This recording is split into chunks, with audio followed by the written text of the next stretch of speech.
Hi, everyone.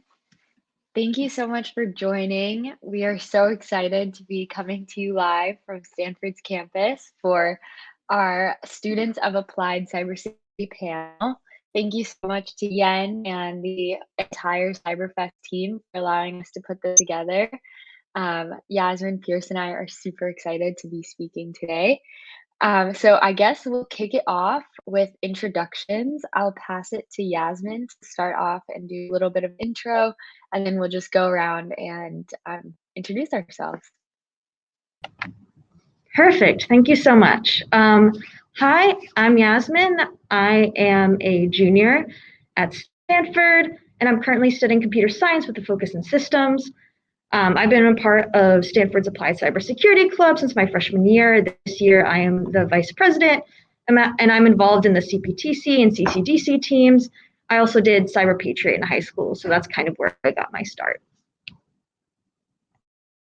Hey everyone, I'm Pierce. Was class of 2021, now class of 2022. Woohoo! So I'm a senior, and yeah, I'm also a computer science major, but my interests are mainly cybersecurity and disinformation. I've also been with Applied Cyber here for about 3 or 4 years. I've done CPTC and CCDC, and like Yasmin and a lot of other folks in our club, I've also had a background with Cyber Patriot, and that was actually what sort of kicked off a lot of my present passion for cyber. Yay, so excited to be speaking with you guys. Hi, everyone. I'm Kyla. I am a sophomore here at Stanford, intending to study computer science and international relations with a focus in international security. Um, I This is my second year in applied cybersecurity. I joined last year. I did CPTC last year, and this year I'm focusing on the Women of Applied Cybersecurity group. Um, and my passion for cyber started when I went to Gen Cyber when I was in, I think it was the end of middle school, start of high school. And then from there, I got experience with nonprofit in cybersecurity, just doing a lot of educational initiatives in the community for bringing cyber education to schools everywhere and vulnerable populations like senior homes. And then from there, I transitioned into doing work in threat intelligence and security operations and really getting to know different security teams across the industry. And now I'm here learning about cyber at the coolest university. I might be biased, but it's great to be in this ecosystem with students like Yasmin and Pierce, and just be able to learn about my passion every day. So very excited to be speaking again. And with that, I think like we can transition into the questions that we had sent over. And then we can start again with Yasmin. I think the first question that we had was, how do you get involved in cybersecurity as a student, particularly at your school? Right. Yeah. So I think something I can start with is obviously if there's a cybersecurity club at your school, that's super useful. That's how I got into it at Stanford through applied cybersecurity, and it's been a really great experience. One, because it get like a lot of schools don't have really robust security coursework, so finding a group of students to sort of learn and organize that learning with is super important. Getting involved in any sort of competitions you can. So CPTC, CCDC, which for those who don't know, we have CPTC is sort of a national offensive cybersecurity competition, whereas CCDC is a national defensive cybersecurity competition. And if you can't find teams for those, or you can't sort of put those together at your university, there are a lot of CTFs available online that allow you to practice sort of cybersecurity skills, and they go up in level. There's like, beginner CTFs, there's more difficult CTFs. So that's a really great way to sort of apply and learn those skills. But yeah, I think that's how I'm going to start off. Pierce, what do you think? Well, yeah, I mean, I would completely second a lot of your recommendations, Yasmin. When I arrived, kind of back in my day, right, at Stanford, probably like around 2017, there really wasn't much security coursework at all. And so sort of the avenue for students to get engaged in cyber was through clubs like Applied Cyber. And although, in a lot of schools, the coursework situation has sort of improved, I still think that cyber clubs and competitions and workshops are just a wonderful way to get engaged because our discipline really is so applied. And fundamentally, it's also a very social discipline as well. I think there's a lot you can learn in a competition environment or even a lab environment that simply can't be learned or conveyed well in the classroom. And I also think that just because of the nature of our times right now, with all the cyber attacks that are going on and all the vulnerabilities that are being exposed, people fundamentally have an interest in cyber, right? No matter which discipline you're in, everyone's heard about hacking, everyone's heard about the latest events.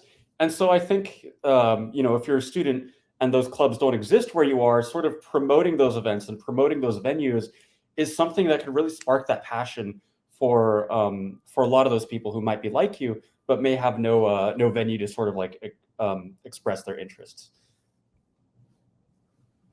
Yeah, absolutely, Pierce. I love what you said about like finding yourself in an area potentially that where you don't have many other students that share your passion potentially. And I think that was definitely something that I had encountered through high school was just sort of finding myself like with this passion, but trying to figure out where to take it next.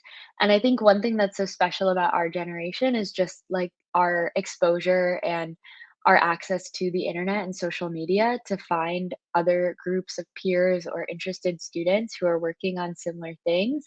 One thing that I thought that was helpful was I joined a bunch of like Facebook groups for like women in technology, and I was quickly able to find a group of people within that group that was interested in the subsection of cybersecurity. And we would do things like go to the WESIS conference, the Women in Cybersecurity conference together, and learn together or sign up for the same like online courses.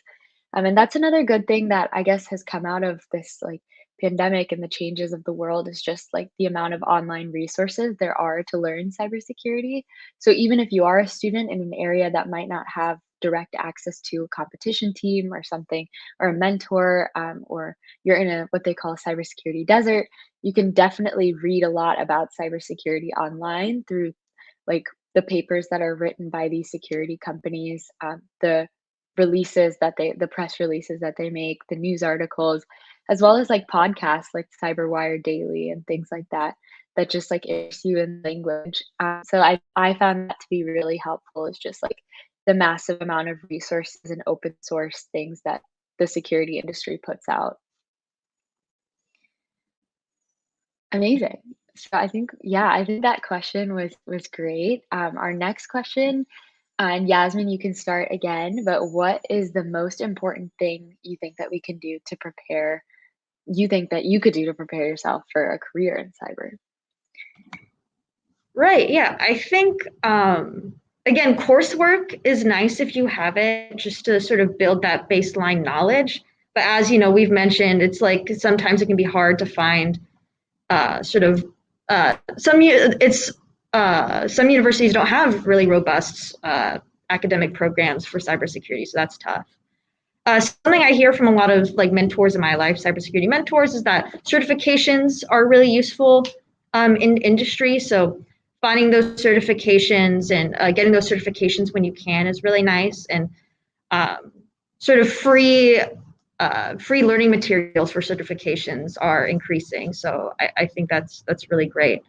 Again, I think competing in competitions is great in that it's a really practical application of cybersecurity skills. Where again, having that baseline knowledge from coursework is really great, but a lot of cybersecurity you can't really learn until you actually practice it in some sort of realistic environment. So that's super important. That's not everything off the top of my head. I'm sure you both will have some more to add. Yeah. I think, see, this is an interesting question because some of my responses might seem kind of trite. For example, sort of like, follow your passion, right, and inventory your resources. I mean, those are answers you hear a lot to similar questions. You've probably heard them all the time. But in this field, I think that, just following your interest can be very potent, because a lot of the contributions that people make don't have to be limited, even in the academic sector, they don't have to be limited to coursework. For example, if you're interested in a certain aspect of cyber, like mainly you're interested in, like picking physical locks or social engineering, or perhaps you're interested in defending systems against an attacker. There are so many ways for you to explore your passion that do not have to involve a classroom, but only require, a keyboard and maybe some folks who are also interested in cyber. Um, so I think just trying to determine some kind of like initial direction for your passion, like, maybe I'll explore this area to see if I'm interested. Oh, I don't like that as much. Maybe I'll explore threat intelligence, and just going from there and converging, and just employing all possible resources to pursue those venues can be extraordinarily powerful. And I also think that's something that career specialists and recruiters and so on will pick up on. Like if you're applying for a job and you have these passion projects, or you have competition experience, even if you haven't placed in those competitions, it still speaks a lot as to your how self-directed you are, and the fact that you are willing and able to learn, which is incredibly valuable. Yeah, I echo Pierce completely. I was actually like when I was thinking of my answer to this question, like a lot of the things that Pierce said like come to mind immediately. And that just I think the like on the flip side of this question, like the worst thing that you can do for yourself as a student in cyber is immediately decide that cyber is not for you because you've only tried like one part of cybersecurity. I think what people don't necessarily realize is even within cybersecurity, there are so many like specializations and different types of thinking that are required and different voices in the room that we need right now more than ever. So, Pierce mentioned this, but like a lot of times when we like watch cyber films or movies about cybersecurity, the main part of cyber that's portrayed is the offensive cyber part, or like the ethical hacking and the like breaking into computers, like in a dark room kind of thing, which sets the tone for like that is cybersecurity, which it is like a really cool part of cyber that you get to do that. But there are other parts like Pierce mentioned threat intelligence, and being able to make strategic business decisions based off of data and trends that you're seeing in malware and viruses. And then there's like governance and policy making, asking the really hard questions about content regulation on platforms and how to manage disinformation and how to make policy that like makes everyone happy on the platform.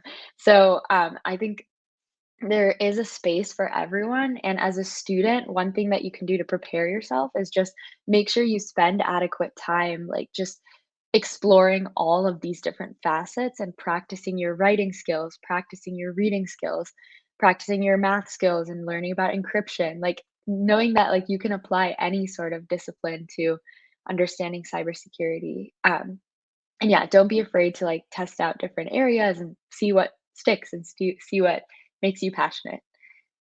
So that's what I would say. I think I think we're ready for yeah. So again, Yasmin, pass to you. I think you're the perfect like person to talk about like how exciting this industry is. So as someone who's entering into the workforce, what would you say excites you about the future of cybersecurity? Oh gosh, yeah, I think I mean there's so much.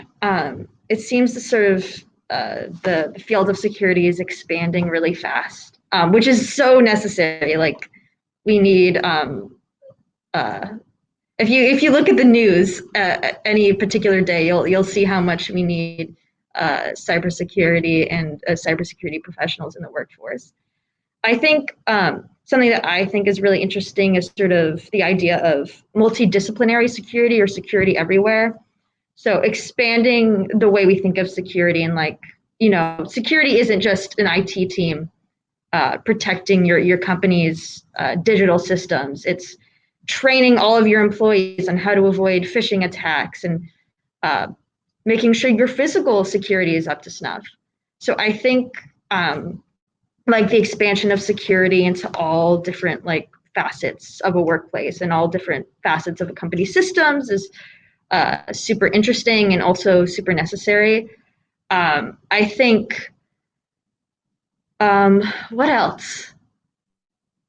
So thinking about like in a similar vein, thinking about social engineering more in sort of the realm of security. I know there have been social engineering competitions popping up recently, one of which I participated in this past summer.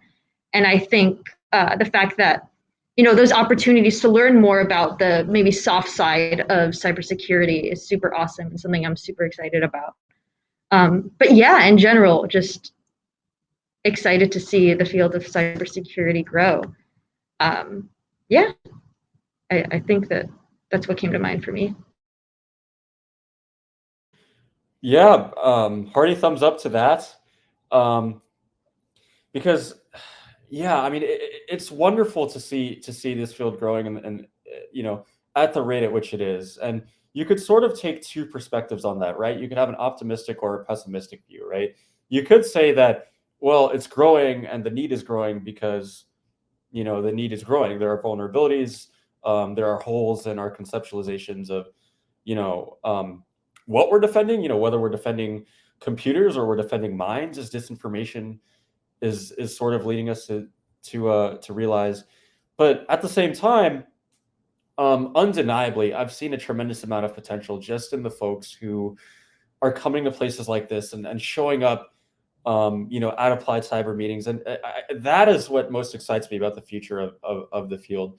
Um, just the interest that we're seeing, and the interest in particular that young people of diverse backgrounds and diverse fields are are gaining and are showing in the pursuit of cybersecurity. And like Yasmin said, there really are so many fields that comprise security. It's not just a game of ones and zeros, or patching systems and closing holes in firewalls. It's um, everything from that to social engineering, and even to, one could say, platform policy, right? How do we um, ensure that platforms are safe places for people to be, and how do we ensure that the humans who really are the face of cybersecurity, the humans who are on the end of those spear phishing attacks, and the grandmothers who are being called by scammers and told that their computer is infected with malware and they need to pay via gift cards, right?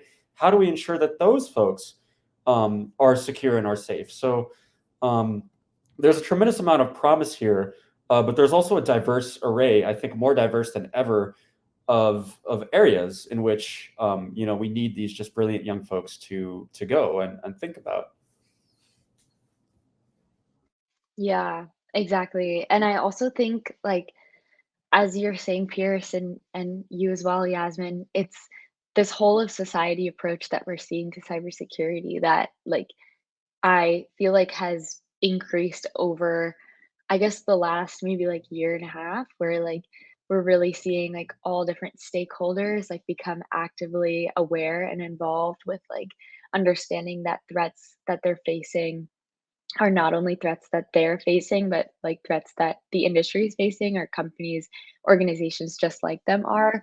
And I just think it's exciting watching like people and groups and companies come together with that understanding.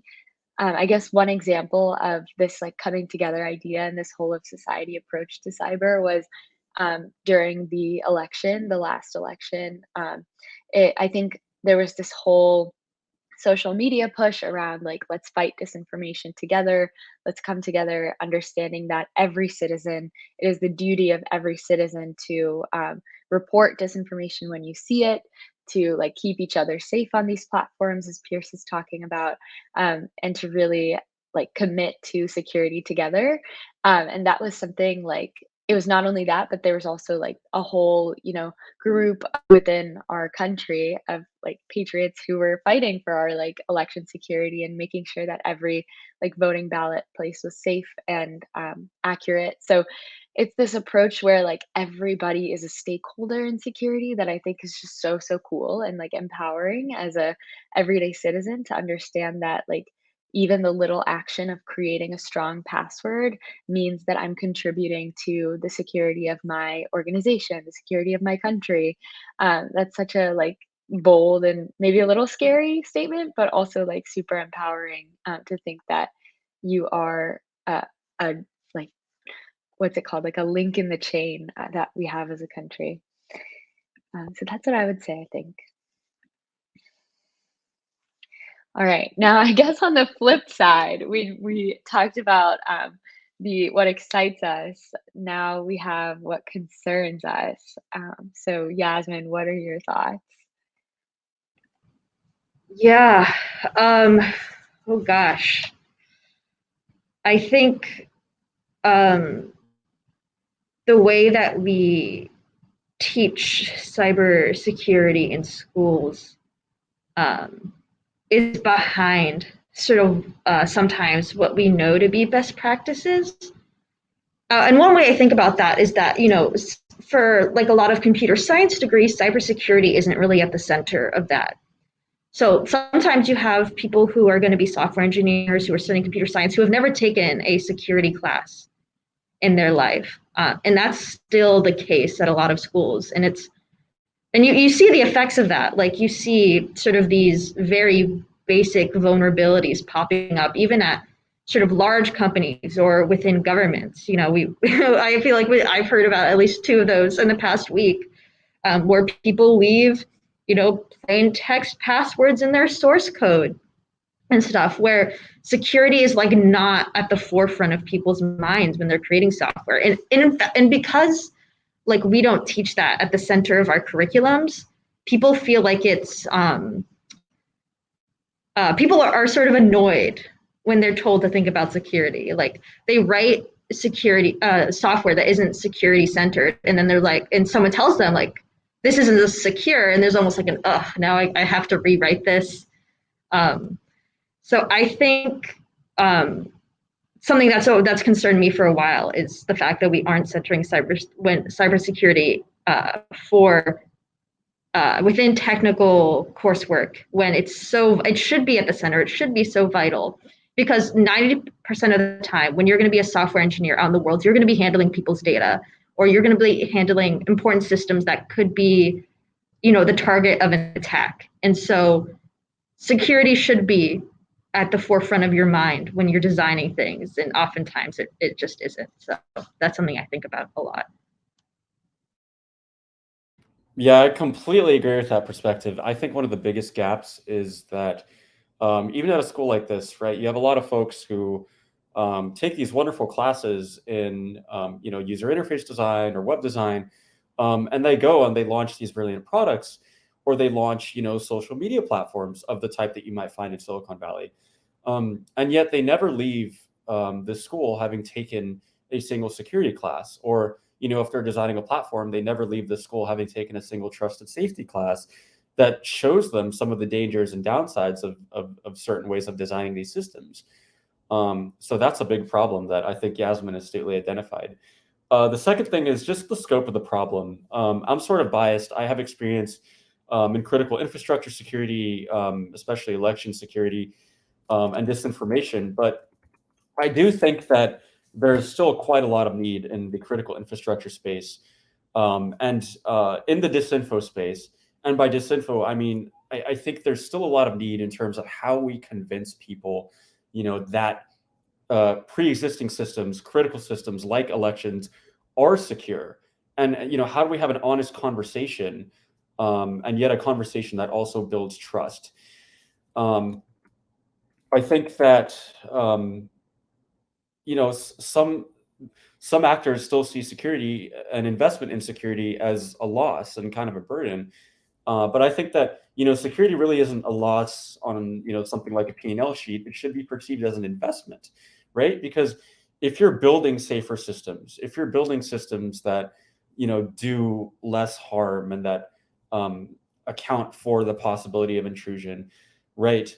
Then of course that's going to make things, safer. I mean, it's self-evident. Of course, it's going to save you money down the line if you have a strong bug bounty program, right? Because um, researchers will report those bugs to you as opposed to going to a broker. And yet we see some of the biggest companies in Silicon Valley today. I won't name names, but we see them basically critically mishandling their bug bounty programs and basically driving researchers either to publicly disclose their 0 days with no warning to the vendor, and or simply to go to those vendors who may not sell to the best sources. So just in summary, I think it's the perception of security as a sort of expense rather than an investment or an asset. Um, it's the scope of the problem, just because the 17 or the many critical infrastructure sectors that we have, there's naturally a lot there, and a lot of disparately resourced stakeholders, and a lot of stakeholders with disparate expertise. Like Chris Krebs would say, it's sort of the fact that you have 10,000 jurisdictions of elections, and they all need to be secure against the GRU. And then it's also the matter that Yasmin mentioned, where we're simply not required to, even though we're designing products that have major impact, we're not required to take coursework, or we don't take coursework that really teaches us about how to mitigate those negative impacts. Yeah, and I also think like that contributes to this like misaligned incentive problem of like in the industry we're seeing this culture of, they call it like ship Monday, patch Tuesday. That whole like idea that, we're at such a push for like if it's a new feature, like you got to push it to the main like code, and there's not really that same like incentive structure that is strong and reinforced, that like talks about security as a competitive advantage, like you're saying, Pierce. I know like recently I read about this like new innovative system in, I think, East Asia, where they're starting to put like security ratings on smart home products so that when a user goes to buy the product, they can see like out of 5 stars or something, like on a level of security, like what is the rating. So I think like normalizing that sort of talk around consumers understanding like that security can be seen as a competitive advantage, like that is so advantageous for our future, and just like making this whole of society approach again, like making sure that people understand that like this is something that they need to care about as well. Um, and I know like going back to what Yasmin was saying, like so many of these breaches and hacks like just root from lines of code that were like not written correctly, or like a unit test that like was not checked and like didn't pass. Like even going back to like the 2017 Equifax breach was because like they didn't test the code enough to know for like one security bug that, passed and was exploited afterwards. So um I think it's fundamentally understanding that like this is a incentive problem, that we need to shift the incentive structure for designers and programmers to design safe software, and then incentivize consumers to purchase technology that they see as secure for their own families and homes. And then yeah, so I think that's one big thing. And then other patterns that like Yasmin and Pierce mentioned that I wanted to re-highlight were just the diversity issue within cybersecurity, and just getting more voices at the table that need to be there. Because the only way we're going to write representative policy and keep these platforms safe is by getting the voices in the room, like, and understanding what security looks like through the perspective of people from different socioeconomic backgrounds, from different um, homes and backgrounds and languages and things like that. So because security is fundamentally different for every human being, even though like a lot of the roots of it are the same, the way that we perceive security on platforms, the way that we feel safe, the threat actors that we face are different based off of our identities.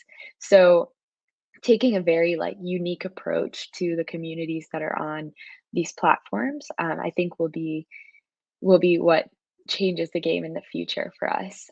And then I guess the last thing that I heard from, I guess to summarize, like one thing that Pierce was saying was just how physical and tangible these attacks are getting. Is something that definitely concerns me, is that like we're not only operating in this like cyber nebula anymore of like hacks happening online. I'm not sure if we ever were, but like I think people had this misconception that like when a cyber hack happens, like it just stays online and this like in this little screen, like don't need to do anything about it. But now we're seeing these attacks, and especially like people hacking wise, like these attacks, manifest into like rioting and harmful behavior and attacks and physical attacks on physical safety, and hate speech turning into things that are completely like bombastic and incredibly harmful for our world, like genocide. And so understanding that like things like that happen on our internet and that happen in the cyber world do manifest themselves in potentially harmful ways, I think will transform the way that we think about policy decisions and the way that we write, and the weight that we give to the decisions that we make in our law and policy world here. So um, I think that's the last thing I would say, is just like that aspect of disinformation and cyber issues not only living in our screens anymore, just actually affecting like human behavior and people and the way that we interact with one another is incredibly scary to me. But it also opens the door for like some more like policy solutions and people coming together. Amazing. So our other question here, this is really interesting. I think it's relevant to the audience here, and I'm really interested to see what you guys think as well. What is something that professionals can do to support students who are interested in cyber? Yeah, I think for one, participating in events like this that are available to students so that, students could hear about the realities of working in cybersecurity and can, interact and ask questions with people who are currently cybersecurity professionals. It's super useful to hear about that. Security internships are great for those who can offer them.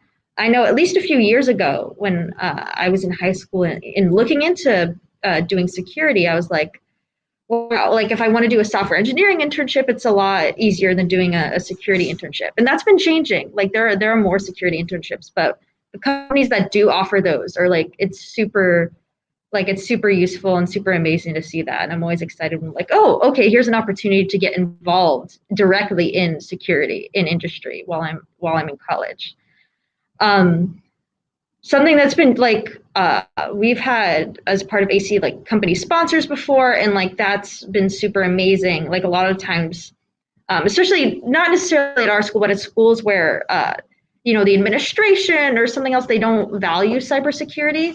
It can be hard to get funding to go to uh, events that students interested in cybersecurity really want to go to, like conferences and also DEF CON and stuff like that. So making up for sort of that lack of interest by universities is really useful, so that students can afford to attend those events. And yeah, those are the things I can think of. I'm sure Pierce and Kyla can add more. Yeah. In addition to that, I would also sort of exhort professionals to, make yourselves available, make your organization available. Because some of the most formative moments I've had, in fact, the formative moments that I've had, and sort of fomenting my interest in cybersecurity have been when folks like, Alex Keller, opened his lab and he said, "Hey, would you like to meet with regards to some of these competitions and what Applied Cyber is doing? I'd love to spend some time with you discussing that," right? Um, and so basically, what was a probably 20-minute meeting, really sparked my interest in cyber. And I would also say, use as another example, Chris Krebs. I still remember when I think it was in late 2019, he came here and just gave a talk about the state of our election security. And he sort of shared this famous analogy about, how we have 10,000 jurisdictions in the United States that all have disparate levels of funding, of course, and disparate levels of cybersecurity expertise. and yet they have to go up against the GRU. And it was just those sort of revelations and the time that these professionals take to sort of foster the interests and sort of guide people who are newer to the field. I think that can really make all the difference. And so yeah, if you're a professional, I think just the more available that you can make yourself to newcomers, the more things that we can do as people who are already familiar with, or at least more familiar with the cyber field and with the mechanics of a lot of things in cyber, the more conferences and workshops like this one and classes and experiments that we can teach, just the more welcoming we can be. To sum it up, I think the more benefit that we'll derive, and the more folks of diverse backgrounds and interesting backgrounds we can source to sort of fill the need in terms of raw numbers, just to get people fixing those vulnerabilities and patching those systems.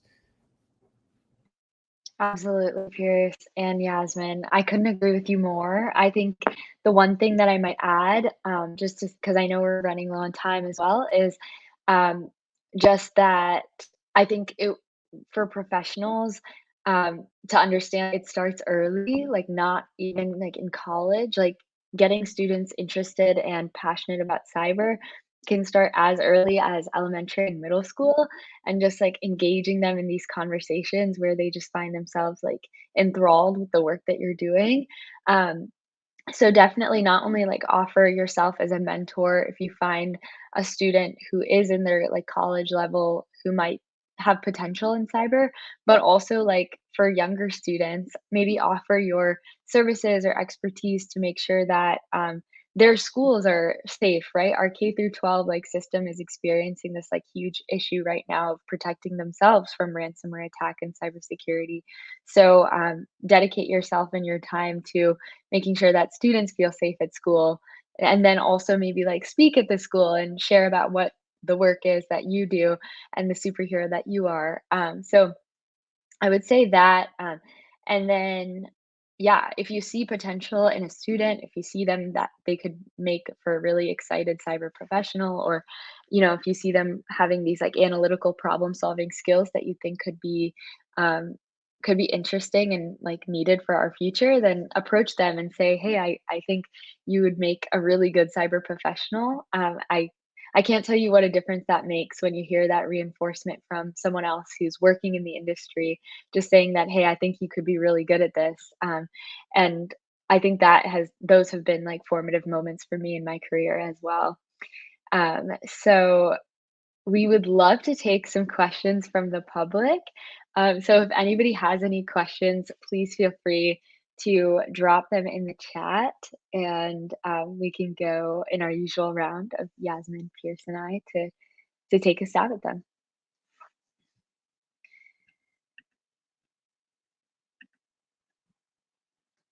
All right, I think we have a few more minutes here till 1:55.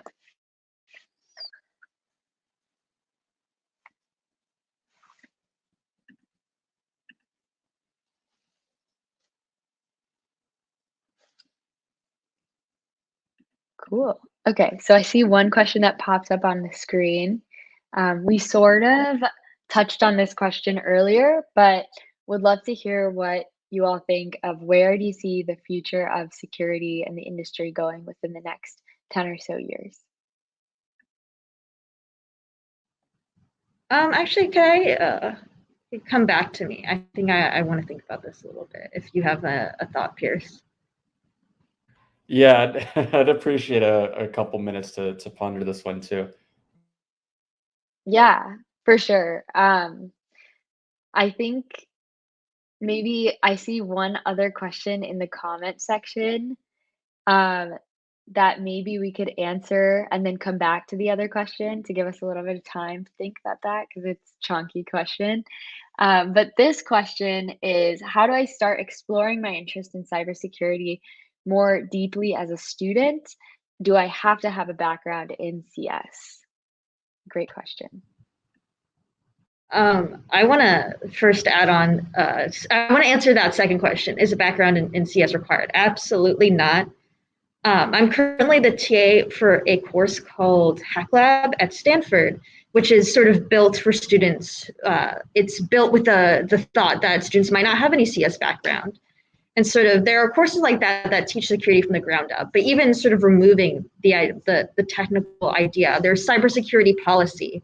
So if you're interested in policy at all, that's super useful, both from like a legal standpoint, like policy within the government, and also cybersecurity policies within a company. So how you as if you're going to be a non-technical professional in an industry, how you can support security teams. Like we mentioned before, it isn't just about green, like black screen, green text, like typing super fast hacking. It's most exploits involve some sort of human element, right? So weak passwords, people being phished, and being knowledgeable about that is like super important and super useful, like as important as the technical elements of cybersecurity. So I would say even if you don't plan on sort of learning, if you're sort of a non-technical professional and you don't really plan on diving into the technical realm, there's so much you can do for cybersecurity from a non-technical standpoint.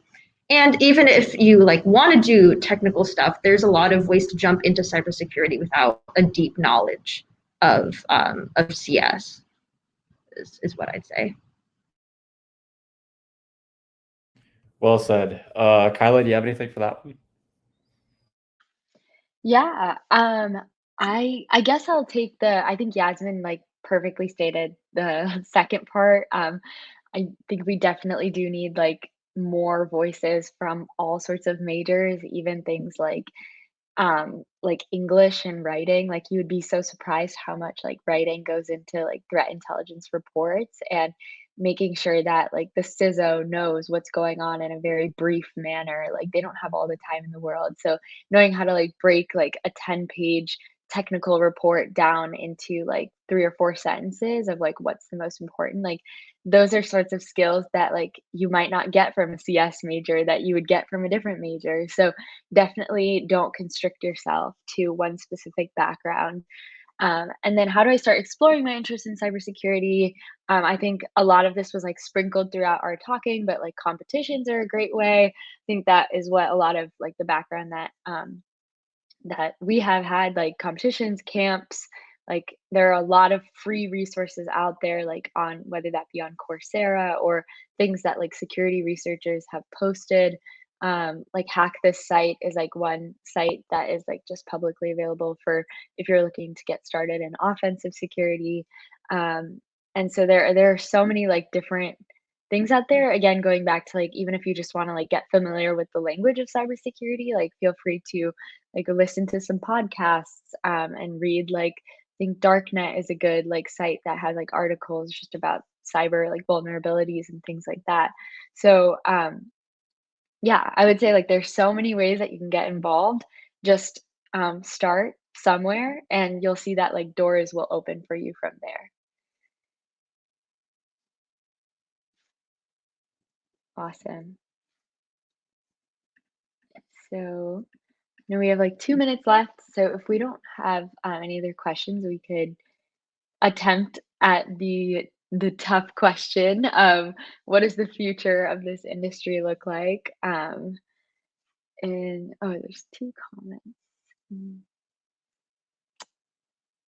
Okay, there's two more questions, or one more question about where would you direct a high school student who might have interest in InfoSec when their school doesn't have a strong program or anything at all in the field? Good question.